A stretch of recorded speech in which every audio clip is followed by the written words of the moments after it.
UEFA champions লিগের দুর্দান্ত একটি জয় পেয়েছে রিয়াল মাদ্রিদ। নিজেদের ষষ্ঠ ম্যাচে তারা আটালান্তাকে ৩-২ গোলে পরাজিত করেছে। রিয়ালের হয়ে একটি করে গোল করেছেন কিলিয়ান এমবাপ্পে, ভিনিসিয়াস জুনিয়র ও জুড বেলিংহাম।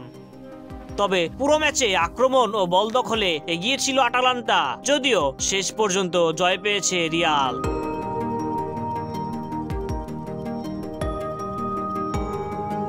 ম্যাচের ১০ম মিনিটে এমবাপ্পে গোল করে রিয়ালকে এগিয়ে নেন। এটি ছিল চ্যাম্পিয়ন্স লিগে এমবাপ্পের ৫০তম গোল, যা তিনি ৭৯তম ম্যাচে সম্পন্ন করেন। এই মাইলফলকটি অর্জন করতে এমবাপ্পে ৩টি বড় নামকে ছাড়িয়ে গেছেন: রোনালদো, বেনজিমা এবং লেভানদস্কি। তবে মেসি এখনো শীর্ষস্থানে রয়েছেন।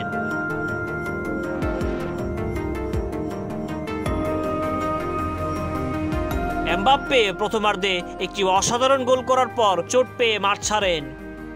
আনচেলত্তি জানিয়েছেন এমবাপ্পের উরুতে টান লেগেছে এবং তা গুরুতর নয় বলে প্রাথমিকভাবে মনে হলেও পরীক্ষার পরই আসল পরিস্থিতি জানা যাবে।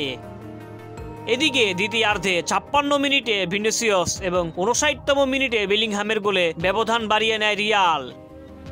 আটালান্টা ৬৫তম মিনিটে আদেমোলা লুকমানের দুর্দান্ত গোলের মাধ্যমে ব্যবধান কমানোর চেষ্টা করলেও ম্যাচের শেষ পর্যন্ত জয় নিয়ে মাঠ ছাড়ে Real Madrid.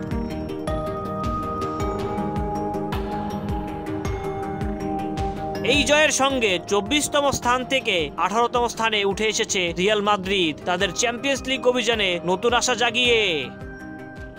News desk, MAC sports.